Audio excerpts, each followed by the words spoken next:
ergan siin gargar bahee yaadaan dararamaan jiram. Dambe malo malo malo, dambe malo malo malo yani binagamu.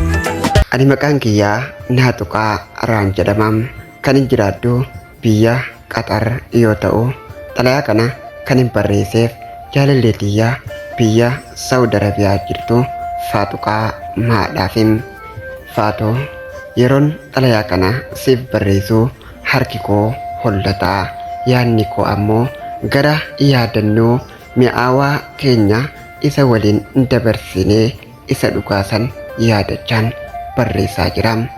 Ani jaalalliin onnee koo keessa jiru dhugaadhaan ergan siin adda ta'ee yaadni isaa humna kootii ol ta'ee jiram.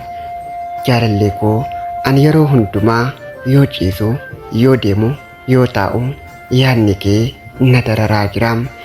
Yeroo waliin turre sana jireenyi koo bifa bareedaa jannata lafaa fakkaatuun guutamee turem. Onneen koo kan kee ta'ee, onneen keetiis kan koo ta'ee hedduu jireenya gammachuu jiraachaa turem. Jireenyi gaa'ila keenya dhugaa hin taane ta'us ati ammaas nama yeroo hundumaa guddina koo keessaa mul'atudha.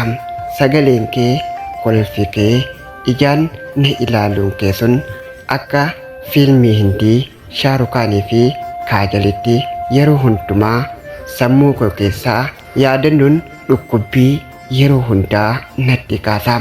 Namni tokko akkamiin akka addunyaa tokko onnee fi qaamaan walirraa fagaatee jiraachuu danda'a? Kanan beeku onnee koo keessaa si buqqisuu dadhabuun koo ati gara biraa narraa deemuun hiriyaa haarawaa horachuu fi yaalii gochuun bakka kee duwwaa ta'e san guutuu dadhabeem. Jaalalli keenya addaan bu'uu keenya malees seenaa jaalalaa cimaa isa yeroo hundumaa onnee koo keessa jiraatudha. Osoo jireenyi deebi'ee nu walitti deebisuu danda'e jedheen hawwam. Hanga sanitti jaalalli siif qabu akkuma ifaa urjii keessaa calaqqisee ifee mul'ataadha. Yaadannoo fi jaalalli keenya bara baraan keessa koo jiraata. Kan yeroo hundumaa si yaadatu ana jaalallee kee Naatuqaa Raa biyya Qatar irraa, jaalallee tiyyaa Faatuqaa Maa biyya Saawud Arabiyaadhaa tan jiraattuuf. Akkana si jaaladhu beekii naaf hubadhu waan sitti maddu. Ansi yaade naaf kootu si eega. Ansi yaade naaf kootu si eega. Jalala ya jalala ya rokkeetti onnee seentuu halaala.